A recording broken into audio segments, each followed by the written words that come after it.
इंदापूर झडपी आणि पंचायत समिती निवडणूक 2026चे निकाल जाहीर झाले असून इंदापूर तालुक्यातील राजकीय चित्र स्पष्ट झालं आहे। शेट फळगडी गणातून राष्ट्रवादी काँग्रेसचे जितेंद्र वणने यांनी विजय मिळवला आहे। विशेष बाब म्हणजे राष्ट्रवादी काँग्रेसने या ठिकाणी कोणताही प्रचार न करता यश संपादन केले। पंचायत समिती निवडणुकांमध्ये महायुतीने महाविकास आघाडीवर स्पष्ट आघाडी घेतली आहे। भाजपने सर्वाधिक 30 जागांवर आघाडी घेतली असून शिंदे गटाच्या शिवसेनेने 17 आणि राष्ट्रवादी काँग्रेस 20 जागांवर आघाडीवर आहे, तर महाविकास आघाडीतील शरद पवार गटाची राष्ट्रवादी आणि काँग्रेस प्रत्येकी 11 जागांवर, तर ठाकरे गटाची शिवसेना 5 जागांवर आघाडीवर आहे।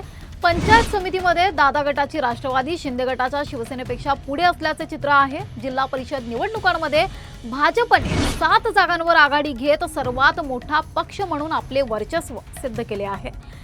शिवसेनेने 2, काँग्रेसने 2, तर राष्ट्रवादी काँग्रेस एका जागेवर आघाडी घेतली आहे। मात्र शरद पवार गटाची राष्ट्रवादी आणि ठाकरे गटाची शिवसेना जिल्हा परिषदेत खातेही उघडू शकलेली नाही।